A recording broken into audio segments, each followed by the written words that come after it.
One of the strengths of Grown in Totnes was the degree of community involvement at every stage of the project.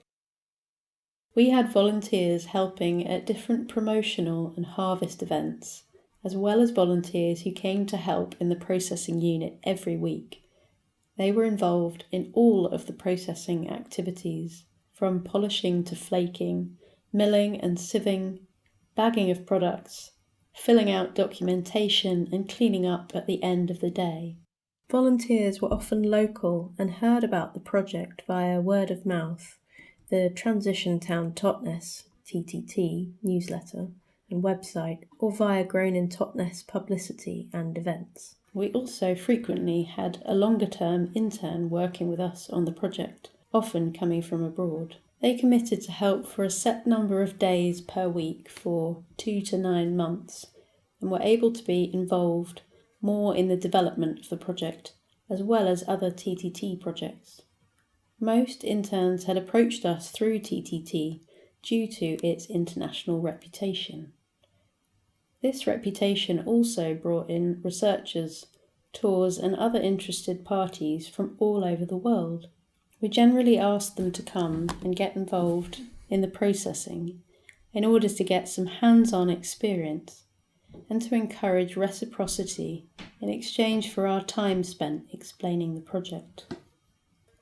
We offered our volunteers and interns training and experience in working with small-scale machinery, knowledge around grains and legumes, and how they're grown and processed, experience in project administration, and a fun, informative and sociable atmosphere in which to work. We made tasks accessible to as wide a range of people as possible. All of the movement of crops within the processing unit was done by hand, and by using trugs, people could work to whatever ability and strength they had. We always had lighter weight tasks such as labelling and bagging of crops for those that struggled to stand for long periods or lift heavy weights.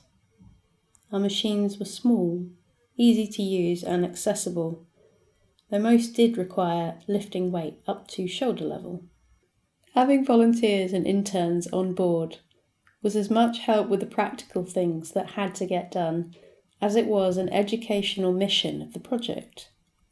Our team was very committed to supporting everyone in their learning journeys and personal matters, and we had regular check-ins to hear where everyone was at regarding the project. We provided a volunteer induction document with clear information on responsibilities and the benefits of volunteering, health and safety, unit organisation and emergency procedures. We asked them to declare any health issues of which we needed to be aware. Insurance was covered through TTT's charity insurance. Although it is a very rich experience connecting to such a variety of people, it was also crucial to have a core group of volunteers and staff that were committed to the vision. We had a core group of 5 people that essentially made the planning and strategic decisions and met weekly throughout the project, from the initial visioning to the crowdfunding, the practicalities of finding premises, and during the setup and ongoing development of the project and planning for beyond the period of funding. Between us, we combined knowledge about growing, permaculture, building, fundraising and marketing, which allowed for creative approaches to challenges as we came across them and made decisions collectively. We were a strong team, supportive to the staff.